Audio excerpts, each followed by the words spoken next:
Izin membuka. Assalamualaikum warahmatullahi wabarakatuh.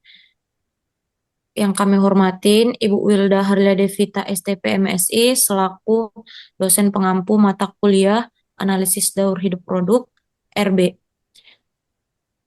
Di sini kami akan mempresentasikan tugas besar kami yang berjudul Analisis Gas Rumah Kaca pada Proses Produksi Jamur Crispy UMKM Ali Jamur.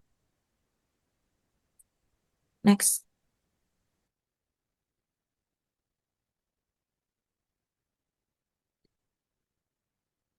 Di sini kami beranggotakan ada 8 orang.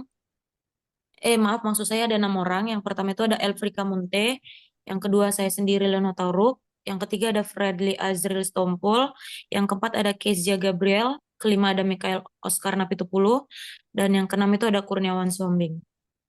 Next.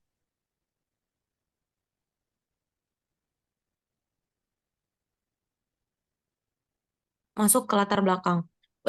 UMKM Ali Jamur merupakan sebuah perusahaan yang bergerak di sekitar makanan dengan spesialis dalam produk jamur crispy dan backlog jamur. UMKM ini berlokasi di Jatimulyo, Lampung Selatan, yang telah berdiri pada tahun 2014. Proses produksi melibatkan kegiatan mulai dari budaya jamur tiram, pemrosesan, pemrosesan bahan baku, penggorengan, hingga pengemasan produk akhir. Oke, next.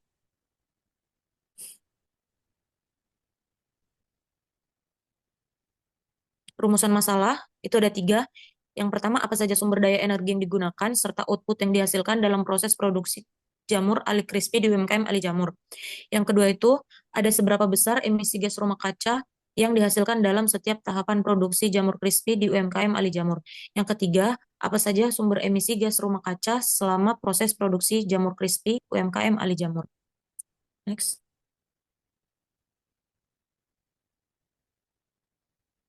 Selanjutnya itu ada tujuan penelitian. Yang pertama itu mengidentifikasi sumber daya energi yang digunakan serta output yang dihasilkan dalam proses produksi jamur Ali Crispy di UMKM Ali Jamur. Yang kedua, menganalisis jumlah emisi gas rumah kaca yang dihasilkan oleh setiap tahapan proses produksi jamur crispy. Dan yang ketiga itu mengidentifikasi sumber emisi gas rumah kaca. Next. Selanjutnya itu ada manfaat penelitian. Yang pertama, mengidentifikasi sumber daya energi yang digunakan serta output yang dihasilkan selama proses produksi. Yang kedua, mengetahui jumlah emisi gas rumah kaca yang dihasilkan pada proses produksi. Dan yang ketiga itu mengetahui cara untuk mengurangi emisi gas rumah kaca selama proses produksi jamur crispy. Next. Selanjutnya dilanjutkan oleh rekan saya. Di sini ada batasan penelitian yaitu get to get dari bah proses pengolahan bahan baku sampai dengan produk jadi yaitu olahan jamur crispy. Selanjutnya,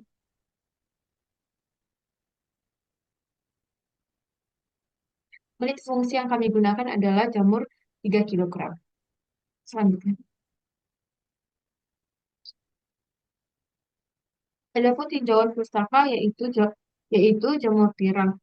Jamur tiram akhir-akhir ini semakin diminati sebagai bahan baku pangan yang dapat mencatat konsumsi jamur di Indonesia mencapai 47,753 ton, sementara produksinya hanya 37.020 ton.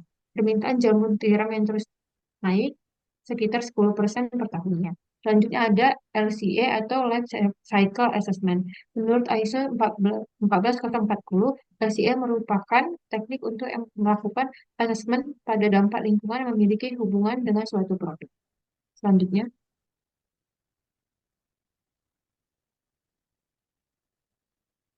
selanjutnya ada gas rumah kaca. Gas rumah kaca atau GRK adalah gas atmosfer yang menyebabkan efek rumah kaca, yaitu membiarkan cahaya matahari masuk tetapi menahan panas.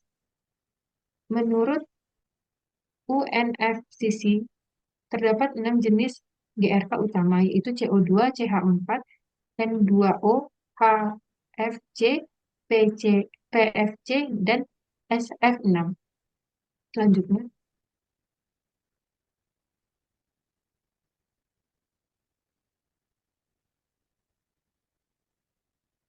Metode penelitian yang kami gunakan adalah waktu dan tempat. Penelitian ini dilakukan di bulan Mei 2025 di UMKM Ali Jamur yang berlokasi di Jalan Wakafi Ujung Perintis 3 Jatimulyo, Kecamatan Jati Agung, Kabupaten Lampung Selatan. Selanjutnya,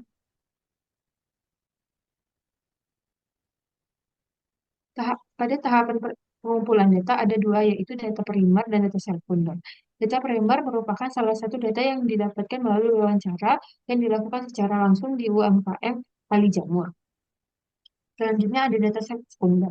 Data sekunder didapat dari dokumentasi UMKM berupa data energi, mesin, peralatan, penggunaan bahan baku pada pengawasan, dan juga dari beberapa referensi hasil penelitian yang selanjutnya. Next. Selanjutnya akan dilanjutkan oleh rekan saya. Oke, kita masuk pada tahap penelitian, yang dimana pada tahap penelitian ini terdapat penentuan tujuan dan ruang lingkup.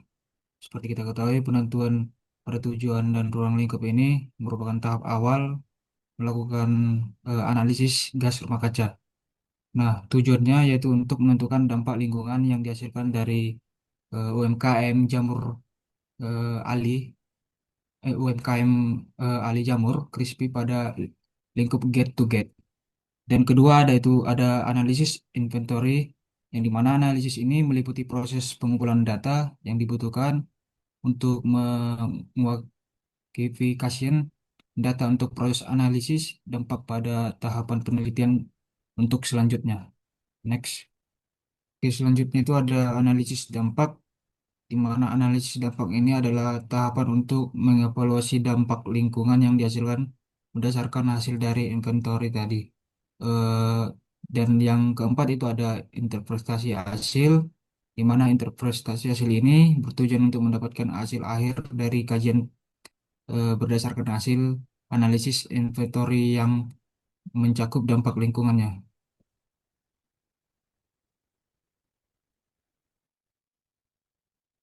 Next.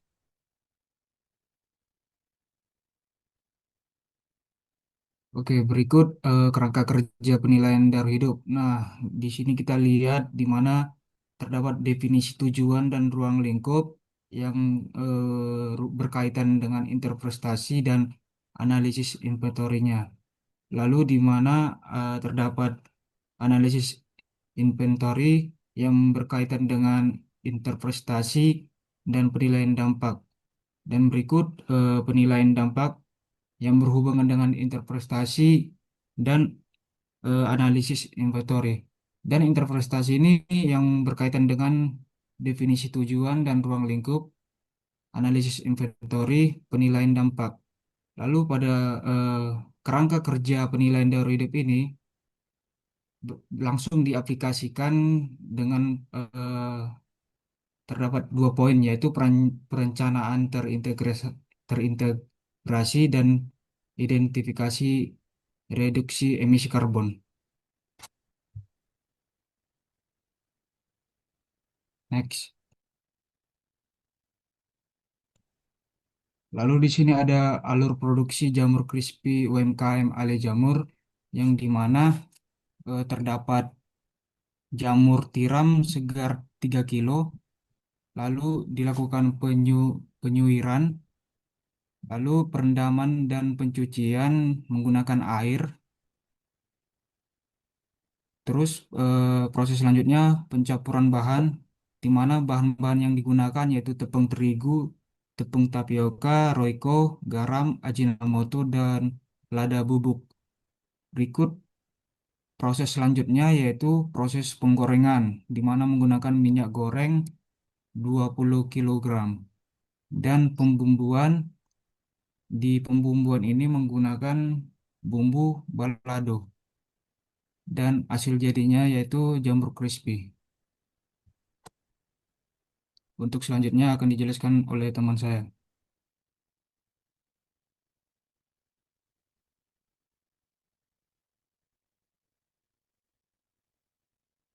Baik, kemudian dilanjutkan dengan pengamatan produk jamur crispy yang di mana Pengamatan dilakukan dengan mengkonsumsi pendekatan get to get yang dimulai dari tahapan penyuiran, pencucian, pencampuran, penggorengan, penirisan minyak hingga penambahan rasa, yang kemudian kami analisis bahwasanya terdapat proses proses yang menghasilkan emisi yang di mana emisi gas rumah kaca yang diidentifikasi. Yang pertama itu ada proses penggorengan yang memakai 2 tabung LPG 3 kilogram dan membutuhkan waktu lama agar jamurnya setelah digoreng digunakan mesin spinner untuk mengurangi minyak pada jamur. Kemudian ada tahapan pencucian dan perendaman yang menggunakan air, yang dimana air tersebut dihidupkan ataupun di otomasi dengan pompa seperti itu. Lalu next.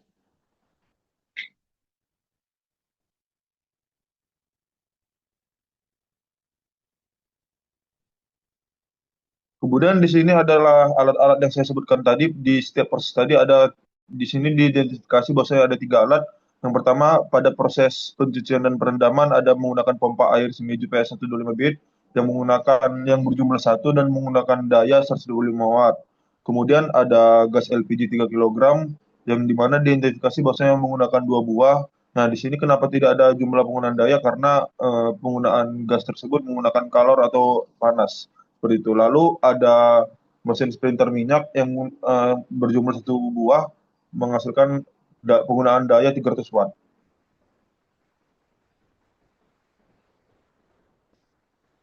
Next.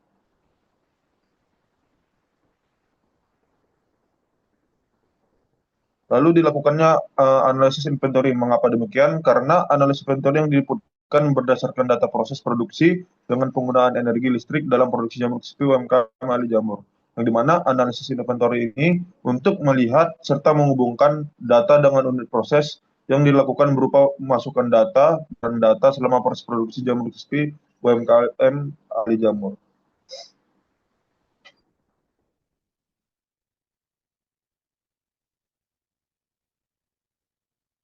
Kemudian di sini kami melakukan tahapan perhitungan neraca massa, yang mana di sini yang pertama ada tahapan proses perendaman dan pencucian, yang dimana inputnya itu ada jamur tiram 3 kilogram, air 30 kilogram. Dengan perhitungan yang kami lakukan, dihitung menggunakan rumus yang telah diintegrasi. Yang pertama ada penghitungan kotoran jamur tiram, yang dimana 11% ini didapatkan dari pendekatan jurnal, 11% dikalikan berat jamur tiram yang dilakukan proses perendaman dan pencucian sehingga menghasilkan 0,33 kilogram. Kemudian untuk mencari persentase jamur tiram menyerap air, itu menggunakan pendekatan jurnal yang berdapatkan 1,95%, yang dimana jurnal tersebut dari Asgar et al. 2013. Kemudian dikalikan dengan banyaknya jumlah air, yaitu mendapatkan hasil 0,585 kilogram. Kemudian untuk mendapatkan bobot air kotor, dikurangin hasil dari berat awal air, dikurang air yang disiram jamur tiram, kemudian ditambahkan dengan berat kotoran jamur tiram sehingga menghasilkan bobot 29,715 kilogram. Nah, untuk mendapatkan daya serap jamur tiram yang ketika dilakukan proses perendaman dan pencucian, maka yang dilakukan eh, jamur tiram dikurang kotoran padatan mendapatkan 2,7 kilogram, ditambahkan dengan hasil dari air kotor tersebut sehingga menghasilkan bobot 3,285 kilogram. Inputnya sendiri jamur tiram 3,285 kilogram, tepung terigu 3 kilogram, tepung tapioka 1 kilogram, Royco 0,032 kilogram, garam 0,1 gram, Ajinomoto 0,016 kilogram, lada bubuk 0,006 kilogram, dengan total 7,455 kilogram. Untuk berikutnya ada penggorengan. Untuk input jamur tiram yang sudah dicampurkan dengan semua bahan yaitu 7,455 kilogram dan minyak goreng menggunakan 20 kilogram dengan total 27,455 kilogram. Dengan persentase penyerapan minyak goreng dikali jamur tiram. Persentase minyak goreng itu 20% didapatkan dari jurnal. Penyerapan minyak goreng 20% dikali berat jamur tiram sendiri 7,455 kilogram menghasilkan 1,491 kilogram total minyak yang diserap.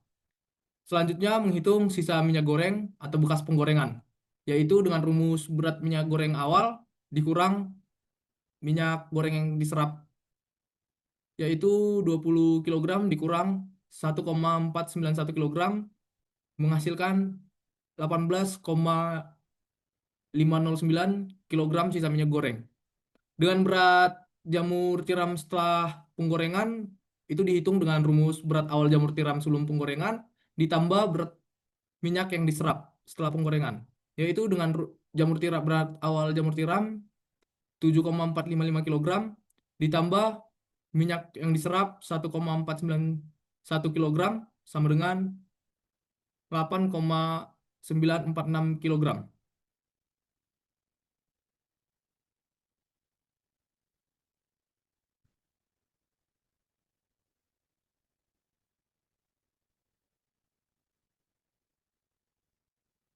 Selanjutnya menghitung interpretasi. Hasil emisi CO2 listrik atau pencucian dan perendaman yaitu dengan diketahui Fe 0,794 kg CO2 per kWh dan konsumsi daya listrik 0,125 kWh dengan perhitungan emisi CO2 sama dengan W dikali Fe, yaitu 0,125 dikali 0,794 kg CO2 per kWh menghasilkan 0,09925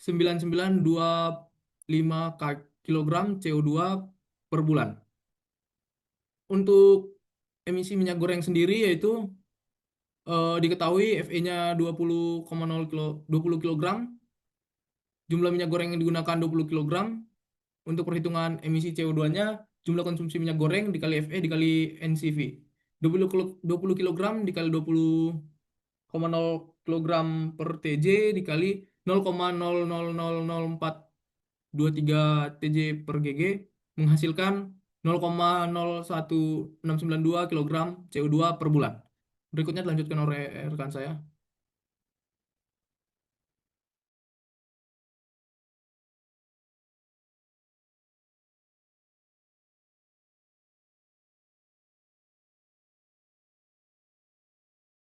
Lalu ada hasil emisi CO2 LPG.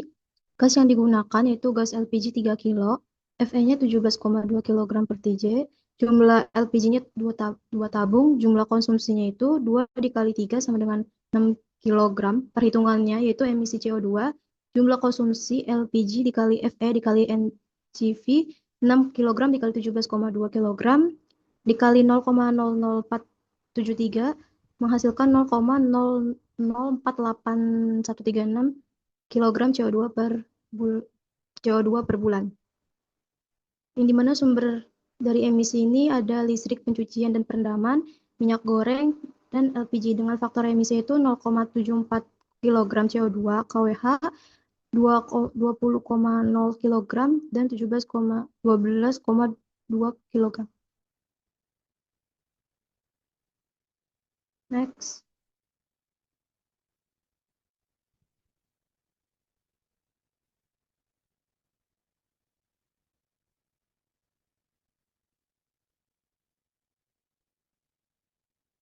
Itu ada porsi ahli jamur. Penilaian dari life cycle assessment adalah produksi jamur crispy di UMKM ahli jamur menunjukkan dampak lingkungan cukup besar, terutama dari penggunaan listrik, minyak goreng, dan gas LPG. Emisi karbon mencapai 0,12105 kg CO2 per bulan. Paling banyak berasal dari listrik, dibutuhkan strategi pengurangan dampak seperti efisiensi energi dan pemakaian energi ramah lingkungan. LCA memberi gambaran jelas tentang konsumsi energi dan emisi, serta mendukung UMKM dalam menjalankan usaha keberlanjutan. Fokus pada efisiensi biaya dan citra lingkungan mendorong penerapan ekonomi hijau dan rendah karbon demi pembangunan berlanjut.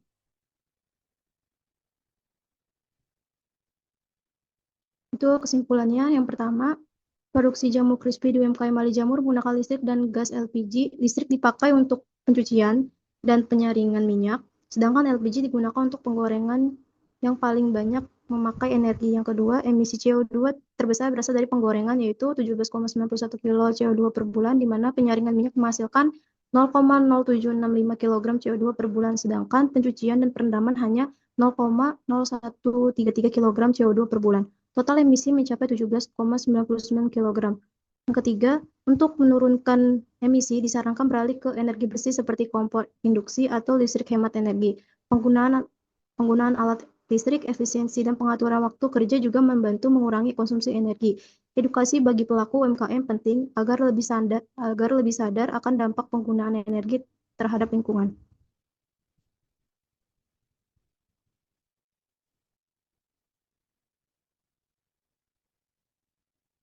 Saran UMKM ahli jamur disarankan mengevaluasi efisiensi energi, terutama pada proses penggorengan yang menghasilkan emisi tertinggi. Penggunaan kompor LPG dapat digunakan dengan kompor induksi atau fryer listrik hemat energi. Pemanfaatan energi terbarukan seperti panel surya juga bisa menjadi solusi jangka panjang dan jadwal produksi sebaiknya diatur lebih efisien untuk mengurangi pemakaian listrik.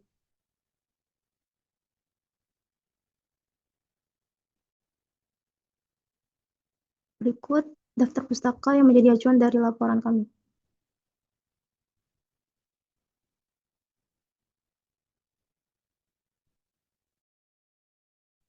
Oke, sekian hasil presentasi dari kami. Kurang dan lebihnya kami mohon maaf. Saya tutup. Assalamualaikum warahmatullahi wabarakatuh.